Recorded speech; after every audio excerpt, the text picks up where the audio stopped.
What is up, fight fans? This is the Fights Tonight podcast, and with me via Discord is my co-host Travis Behamis. How you doing, Travis? Doing good, player. Doing good. That's good, bro. What do you think about the fights last weekend?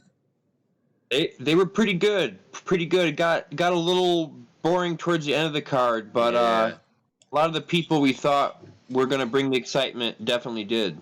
yeah, for real. And there were some too that we thought that definitely did not like Izzy. What do you think of the Yeah, first fight with Jessica and I forget who her opponent was? it was Stolyarenko. Yeah, I, I thought she did good. She came out and landed some good shots. Almost had the fight ended, but then got caught in that armbar. I didn't know it, but Stolyarenko apparently is a bit of an armbar specialist. So yeah. She's not I would listen to Jessica on her Instagram, and I guess she talked to her coaches, and she ain't gonna be fighting no black belts in the near future. Oh, really? Yeah, yeah, man. I looked at her elbow afterwards, bro. That was nasty. It's so swollen, like still like a week later, still real swollen. Yeah, it looked like it got thoroughly popped out, bro. Yeah, bro. 42, 42 seconds in, looks like. Yeah, less than a minute in, man. Yeah, she started off great, like she kind of clipped I Julia can't say her Ranko. name. She clipped her Dude, at the beginning, and she did good too against Jessica. Like she landed some pretty good shots against her too. yeah, But it's crazy to see a fight that short where like it looked like Jessica was going to end it and then Julia ended up ending it. Like to have it switch that much in that short amount of time is really oh, I nuts. know, bro. Yeah, I think that would have been a really good woman's fight. If it would have kept on going a little bit longer. Yeah, yeah, really, really jacked up our parlays, didn't it? Yeah, all my parlays had Jessica in it. Oh man, Uh, while we're doing these breakdowns, send me your picks through Facebook, bro, so I can post them up here and let the. Actually, I should have them. Son of a, okay. you know, I might not be able to share it this time. I totally forgot to save it to my computer. Oh well, next time we'll show them next time. Yeah. Yeah. What about that Brad and Jay Lynn fight, bro? That one was pretty good. You know, they had the that one was another one. That was only a couple seconds longer than the Jessica fight. That one only lasted 45 seconds as well. It was one that they had really even, where you could tell it was like it was either going to go one way or the other. I don't think anyone was expecting um, a real one-sided thing unless it was a finish like that. It was one of those things where Brad Riddell, being the shorter guy, just didn't have enough time to get his rhythm set. He caught a long punch from Turner that hurt him, and before he could recover, Turner jumped on him with that guillotine Yeah, and bro. put him away. Definitely, probably the best win for Jalen Turner yet. I mean, he's got to be moving up the lightweight ranks. Yeah, bro. I wouldn't want to be in that guillotine. That thing was tight, bro. Yeah, and it was a nasty straight that Brad Riddell ate, which is how he went down and how Turner was able to get that choke. That was a nice punch, especially to land on an experienced kickboxer like Riddell. Yeah. Really impressive. And then who else did we bet on? You bet on, did you bet on Jim Miller? Or did you bet on Lawler for the fight afterwards? It's Miller and Cowboy. Um, I think I had Miller. I'd have to go back and check. I Oh, was it is I Miller and was Cowboy. Yeah, I was kind of 50-50 on that because it was one of those ones where like I feel like Miller is holding up a little bit better with how long his career's been. Cowboy had won the last fight, but they fought each other like 8 years ago or something like that. Cowboy won with a body kick and some punches, but I was pretty even on that. But I wasn't shocked to see Miller win. I'd have to go back to be honest, just because that was such an even one for me. But I knew that Cerrone was going to have a tougher time. I thought Lozon was a way better matchup, but after it fallen apart twice, they threw Miller in. Yeah, what a last fight for Cowboy. That's I didn't expect them to retire after that one. Yeah, yeah, he was up there, and he was talking about retiring soon. And Right? as much as I hate to quote Dana White, if you're even thinking about retiring, you probably should. You know, Yeah, especially in that, in this sport. yeah, just because you're not going to push as hard, you're not going to really try to fight out of stuff, and most importantly, you're not going to enjoy it. And even though it can be scary and it is a job, it's one of those things that if you're not really having fun doing it, then it's definitely going to become one of the worst jobs really quick. Yeah. Oh yeah. I missed that cowboy fight was after the Lawler and Bryan fight. My bad. That was the one I was meaning to bring up. What do you think about that one? Yeah, that one. It kind of started how I thought it was going to go, where it was going to be a brawl between two southpaws. I actually forgot that Barberena was a southpaw, and as soon as he went out there, I kind of remembered it, and it was kind of what I thought, where it's like Barberena's a little bit fresher, got a little more in the tank, but he's never been at that level, and certainly never been a champion like Robbie Lawler. What surprised me was Lawler was in the pocket and slipping and rolling and looking good and landing good stuff. um, it just seemed like when Barberena got a couple of those good shots in, he was throwing a lot of nice lead right hooks and left uppercuts, and it just seemed like he kind of caught Lawler at the right time. I also think it was like 15 seconds before the second round ended, and so sometimes it seems like some guys it's easier to put them away right at the end of a round where you're like as tired as you're going to get before you get that 1 minute break. Right. But I was kind of shocked. It was one that I didn't think it was going to be a one-sided beating. I definitely pictured it being kind of a brawl with not a lot of straight punches and jabs. But I just thought it wasn't even so much Lawler having more power or like more grit or anything, because Barberena's a real tough guy. Yeah. I just thought he'd be better, and like he looked better and slicker, but it just matters what lands. You Yeah. you know, That it does. definitely the biggest win for Brian Barberena. I'm curious what kind of fight he gets next off of that. Yeah, I have no idea what he's ranked, but he looked really good against Lawler, and he's been up against some high level opponents too in the past. So it'd be cool to see him go up against someone as tougher, if not tougher than Lawler. Yeah, the only other one that I really remember from him was him fighting Vincente Luque, who is pretty high up in welterweight, and Barberena was putting up a really good fight. He just got caught, kind of like Lawler. He got caught like right at the end of the fight, where he was really tired and really taking a lot of shots, and the ref finally stopped it. But it seemed like he might have been able to continue. Sometimes a guy's not going to be on his feet, but you can let it go the last 10 seconds. Right. That's something this judge did too. I think this during this fight it was kind of almost a late stoppage. He got once Yeah. Lawler was up against the cage, he got hit kind of hard and was kind of going off to his side and escaped a little bit, but Yeah, yeah, it's always weird when they get stopped up against the fence, because it's like they're not down on the ground, but they could right. still be out of it. You, Yeah. you know? And then what else was a good fight? We had Sean O'Malley against Pedro Munoz. I wouldn't call that a great fight. I'm kind of curious on how it would have went if it kept on going more rounds. But Yeah, and th- yeah. It was kind of disappointing to think it was almost halfway through, and you didn't really see a lot of action. It was mainly them trading leg kicks back and forth, which I yeah, thought Munoz was getting the better of. It was funny in the post fight. For anybody who doesn't know, O'Malley, he did poke Munoz in the eye in the second round. There was already a low blow that the fight got stopped in the first round for, and a lot of people were booing and didn't think it was legit. For one, Munoz has been around forever. I mean, the guy fought a Sun Tzu like 10 years ago, to give you an idea of like how experienced he is. right.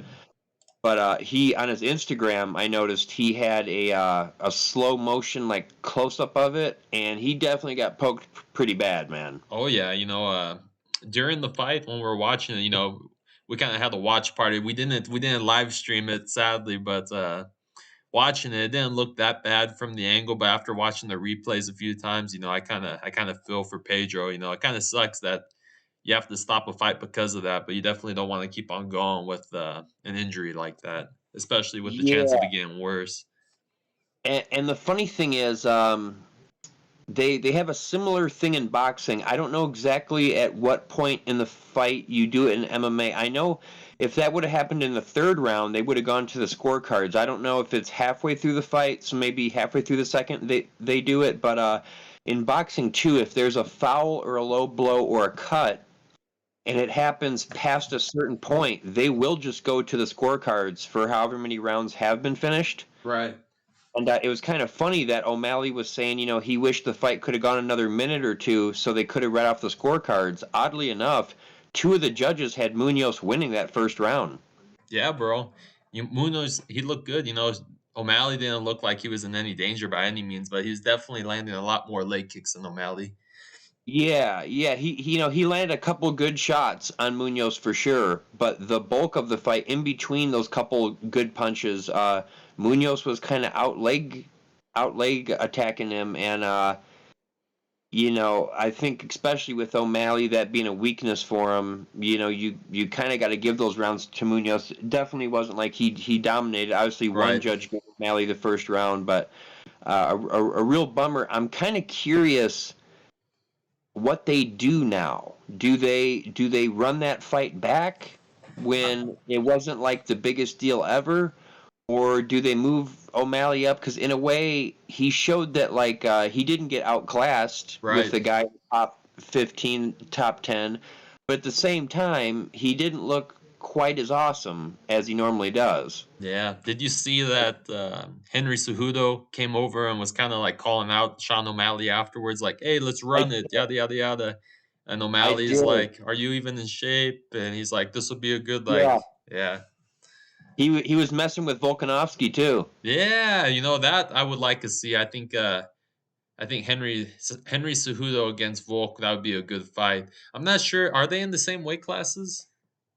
No, Henry Cejudo won the belt at 125 and Right. 135. He's definitely like a solid 135er. Volkanovski obviously is a pretty big Solid. and thick 145er. However, even though Volkanovski used to be 200 and whatever pounds playing rugby, Mhm. he is short for featherweight. I Yeah. mean, you see how much taller Max Holloway was. I feel like if the champ was Max Holloway, it'd be really tough for Cejudo to go up just because it'd be such a size difference. But I feel like Volkanovski, size-wise, would be a doable one. And just because Cejudo is gritty too, I'd have to give the power edge in the kickboxing to Volkanovski, but Volkanovski liking to wrestle and be real in your face and stuff. Cejudo, even with the weight disadvantage, being an Olympic gold medalist, would have to out wrestle Volkanovski. You'd have to think. So I kind of think I don't know if Cejudo can win a third belt. Obviously, he'd be the first guy to win a UFC belt in three different weight classes: 125, 135, and if he could get to 145. But I feel like if you are a short 135er and you're hoping to go up and win the belt at 145, you kind of want it to be a short guy like Right. Volkanovski. Yeah. You couldn't ask for, yeah, you couldn't really ask for a better lineup than that. It makes me Yeah, wonder like how he would do against a longer fighter, like if he were to face like Max Holloway to kind of get that title shot, I wonder if he'd be able to get the takedowns easier than other people in the past or what. yeah, yeah. It's one of those things, kind of similar like in boxing where Anthony Joshua was tall, but a lot of his weight was him being really ripped and stuff. So Right. Usyk was able to beat him. Whereas, if you had Usyk fight Fury, even though Usyk's got three of the belts, him versus Fury would look unfair. I mean, Fury would look twice as tall as him. Which it's funny that Cejudo wants to come up and wait and fight Volkanovski because Volkanovski's talking about the same thing. He wants to go up and wait and fight Oliveira. Jeez. Yeah. That's I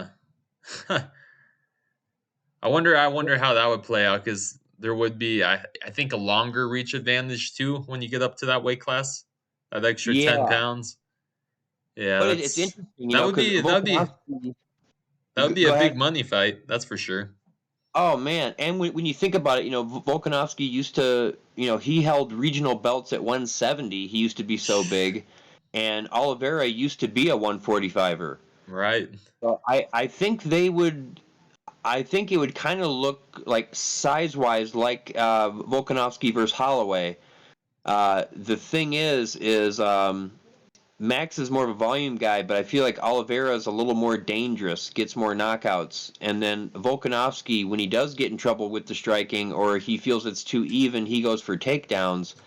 And Oliveira is definitely more dangerous than Holloway with the submissions. So that's kind of crazy because Holloway beat Oliveira at 145, but I really think Oliveira is just a different guy at 155. That's actually a champ versus champ fight I'd like to see. Yeah, I you know. think I think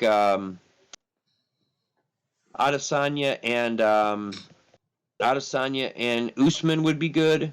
I also kind of Yeah. think I think whoever winds up with the belt at 125, if it's Figueiredo that keeps it, I thought him versus Peter Yan would have been really good. I don't know about him versus Aljamain, and there's definitely not as much, wouldn't be as big of a fight. But those are a couple I think would be good. I actually think Volkanovski versus Oliveira might be the most even out of all those. Yeah. You think so, Yeah, huh? just because Oliveira looks really good and has beaten a lot of guys with a similar style to Volkanovski.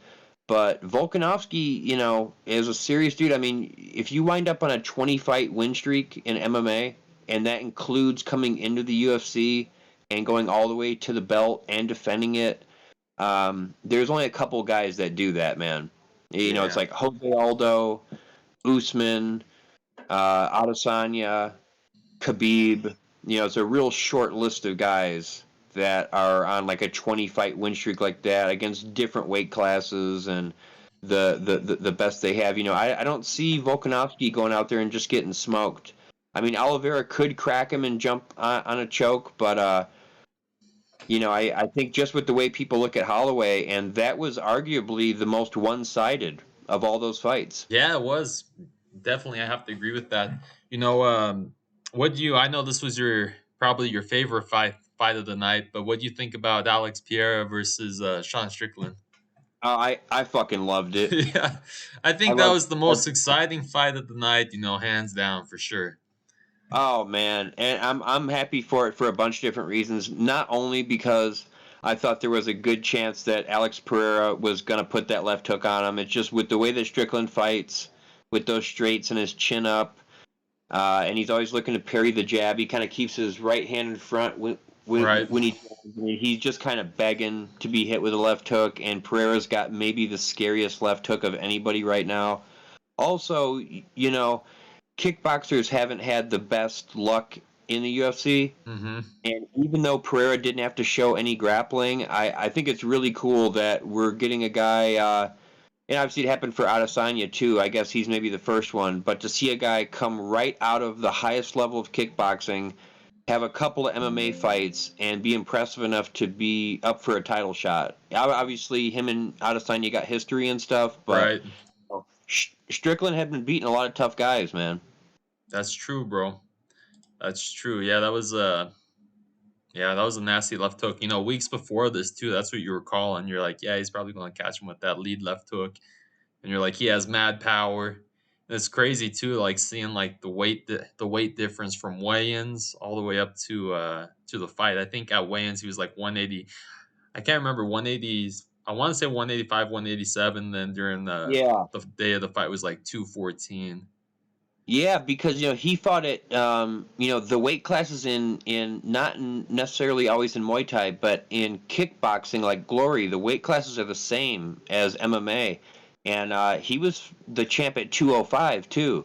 So he's kind of got a frame like Izzy, where he can go up weight. The difference is Izzy didn't have crazy power when he went up to 205 and fought Blachowicz, whereas Pereira hits really hard at 205 too, man. Yeah. You I know, just don't see a lot of 185ers being able to take that power, man. yeah, for real, bro. Man, that the next fight too against, or actually, we already talked about, Alex versus Max. How you're saying it was one sided. That cut Max received too during the fight, bro. That Ooh. was nasty, man. Yeah, really nasty, and I felt like Holloway was already down, and that just kind of added to it. You know, I I do kind of wonder if maybe the weight cut is getting a little bit much for Max. I noticed him on that pre-fight or the weigh-in show that the UFC's been doing for a little while now, where they have Laura Sanko and Daniel Cormier, and they had Poirier on this time. A lot of times they'll have a different guest. And Max, man, when he does the weigh-ins, he looks really bad, dude. And like obviously when you're a tall, thin guy and you cut weight, you're not gonna look good. But even the way he talks, and he's got kind of that Hawaiian way of talking where he can be a little bit hard to understand, anyways. But he's had so many problems with weight cuts in the past and had fights that were scrapped because of it. I mean, when he was going to fight Khabib on short notice a couple years ago, the fight got scrapped at the last minute because the doctors checked out Holloway and it seemed like the weight cut was messing with him too much and they deemed it a health concern, and that was for 155. Bro, that's terrifying. Yeah, I think he went up to 55 and he lost that fight against Poirier, but I think for his health, it might be a better idea to go up to 55 because he just seemed off. He didn't seem real quick. He was having a real hard time hitting Volkanovski. Obviously, Alex deserves a lot of credit for that with his good movement, and he was looking really accurate and looking really good. I mean, he's got to be, out of everybody that's a champ right now, he's got to be the best example of how you should kickbox as a short, stocky guy. I mean, the way he uses his movement and his feints and his inside leg kick and that jab and mixes in that like overhand right and left. I mean, I would say he's about as good of a short, stocky kickboxer as I've seen for some time. Which training with Adesanya and those guys helps, I'm sure.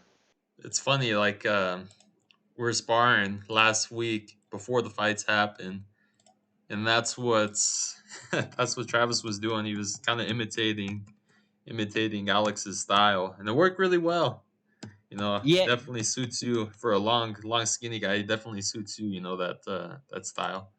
Yeah, it's a really tough style to deal with. Like it's not that he can't get knockouts, obviously, but it's more of like a point fighting style. But that's just weird to see from a short guy. But he's so conditioned and so keeps that pace and keeps moving. Even if he's not really cracking you, you feel like you can't get as much stuff off, and that inside leg kick keeps coming. Then he starts using it as a feint, and like you can see where it's tough to deal with, man. Yeah. You know what, bro? While we've been talking this entire time, I'm actually trying to show these people our parlays. I can't remember what your parlay was. It was something ridiculous. You got like 6 picks right, if I remember right. No, last week was five. This That's week was only four. that's what I meant is last week's. Let me try to pull it up really quick. I really want to Yeah. show these guys. I haven't really been showing them doc downloads. Let's come over here. Let's see, image 5 maybe. Let's see. Come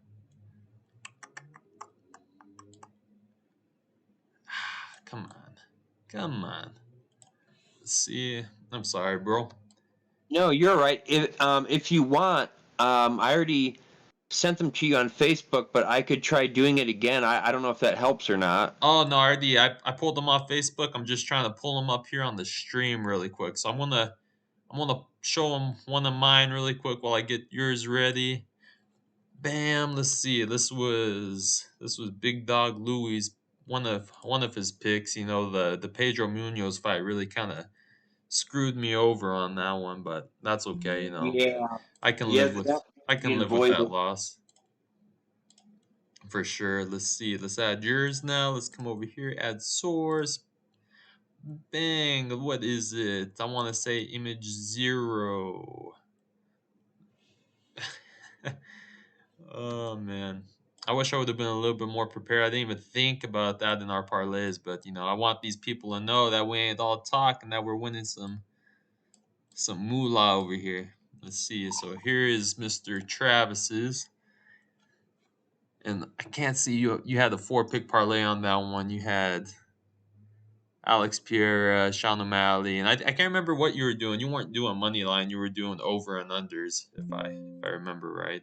Yeah, that was the cool thing was I had Pereira, I had O'Malley, which that one got voided, but then I picked Volkanovski and Adesanya to both win on points because they were both the favorite. But if you bet on them to win by points, you got way better odds. So I got pretty lucky on that one. See, the more you know. That's listen to Travis. You guys make some easy money. And let's see. Let me pull up his second parlay. Come over here. Blah blah blah. Let me minimize this a little bit. And bang. Transition. There is his second one. And let me go see if I can find my last one. Add source. Blah.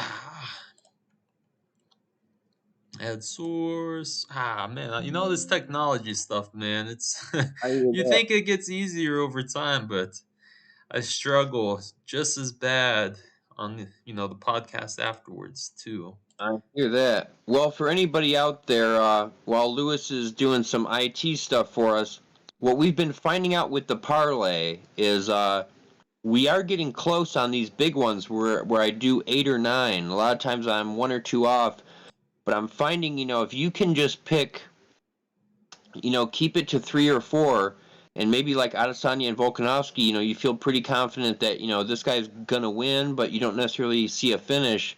You get way better odds than just taking the money line. And I believe the one from the card before 276, I had like a plus 600 or something, and then I forget what it was for 276, but I know even with the O'Malley one voided, Pereira was the underdog, and then I believe it was even money for Volkanovski on points, and not too crazy of a spread for Adesanya by points. And so, just combining a couple of simple things like that, you really can make a lot. I'm just learning to not get too greedy and not try to make 10 fight parlays because chances are, at least 1 or 2 of them, like that fight with Jessica or the fight with Robbie Lawler, Right.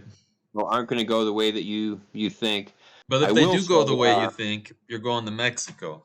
You know. exactly. Just- And I will say a shout out to DraftKings and WinBet because both of them just voided that Sean O'Malley fight for being a no contest, so it didn't scratch the parlay, which I was thinking it would. yeah, that's good. I wonder if my bookie did that too. On these ones, I used DraftKings for this one. But if you guys are new to betting, make sure you hit the link below and make if it's legal in your state, make one of these online betting accounts and win some easy money, huh? Exactly, and you don't have to start off with much. Just a couple bucks, and if you can get the kind of odds I've gotten on my last couple parlays, you guys can do pretty good. The trick is, when you win, take half it and put it aside. Put the other half towards your bets. That way, you get one big one wrong, like me and Lewis had with the Canelo fight, or Rose, Yeah, or Nunes. It doesn't take away all your good works, which certainly happened to me. yeah, those definitely hit hard. When it does take away the works. Oh man. Oh, I think For anybody else out there listening, the only other fight we didn't really cover on that 276 was the fight between Adesanya and Cannonier, which I'm sure you've probably heard from people wasn't the most exciting. Um, Adesanya just kind of used his angles and used his frames and control to outpoint Cannonier and stay safe and stay at a distance. Unfortunately, that did leave a lot of fans leaving at the end of the third and fourth round, and even got Adesanya in an online Twitter beef with Chris Pratt, who has now come out. yeah, that was hilarious. Freak- So nice to see that's gotten some more headlines. I will say I don't like a lot of his walkouts, but being a kid that grew up watching wrestling, I did really enjoy the Undertaker walkout. That was pretty cool. Yeah, that was probably one of the best walkouts I've seen. Oh yeah. UFC And, related. It's kind of almost like a oh man. boxing walkout, and kind of like definitely the Undertaker WWE whatever. But definitely entertaining for sure. Oh man, yeah. And then Ian Gary, of course, won his fight, but did have a tough time with Gabe Green, like me and Lewis were thinking. And Andre Muniz beat Uriah Hall by decision. He wasn't able to secure that weird arm lock that he's really good at on the ground, but it was enough to control Uriah Hall. And even when Muniz got tired, he was able to keep himself safe in the striking. Now that he's got a finish win by submission over Jacare and a decision over Uriah Hall, who had beat Anderson Silva in his last UFC fight, I've got to think Andre Muniz is a guy that we're going to be seeing in some high up matches at middleweight. I wouldn't be shocked to seeing him against a Darren Till or a Hermanson. I believe he called out Derek Brunson, which would be a good fight for him. It's in the top 10, and Brunson's not much of a striker, wants to take it to the ground, and Muniz is real dangerous on the ground. So I kind of think like O'Malley and Munoz, it might kind of be Muniz's most easy path into the top 10. But really curious to see what happens with him. He's only fought 3 times and really, really looked super impressive. And with a lot of these guys at the top at the weight class now, Adesanya and Pereira being kickboxers, it makes a dangerous grappler like Muniz really dangerous. If you got a guy that can break Jacare's arm, probably not a guy you want to go to the ground with. Yeah, it's some scary middle or whatever weight class they are, bro. Yeah, yeah, middleweight. Yep. Then we had 2 retirements. We had Cowboy after his fight, and Jessica I after her fight. What? I didn't Both, know Jessica. both lost their fights. Yeah, Man, yeah. Jessica I retired after Macy Barber beat her. It was competitive like I thought. I will say that Jessica I didn't do. I thought she would kind of edge it out, and she didn't. That's one I'm definitely glad I didn't put on too many of my parlays. Macy Barber seems like she's coming back off that loss pretty good. So man, that's crazy. I had no idea about Jessica. Two yeah, retirements yeah, in one night. yeah. And to be honest, I kind of thought Robbie maybe should have after he lost his. Yeah, he's kind of been I on thought, the lose streak. But besides that Nick Diaz fight, yeah, and he was kind of like a Michael Bisping, where like when he won the belt, it was kind of like, wow, do you believe this old veteran fighter that's like lost a lot of fights is actually come back and win the belt? And that was like 5 or 6 years ago. So you would think, with how old he's getting and especially how things have been going lately, you've got to think, we're not going to see another 10 from him. right? Man, so that's pretty much it for the recap on UFC 276, huh? Yeah, I yeah, that'll bring us to this week. Thank God we have another fight card. maybe you know I think we'll call it on this video, and I'll make another one so the next one ain't so long. But yeah, Nice. UFC 276 is that was definitely one for the books. Like I said, if you guys want to make some easy money, follow Travis Pahamis' advice. He's really good on these parlays. Use the referral link on the bottom. That's all I gotta say. When wise men speak, listen. Listen. All right, deuces.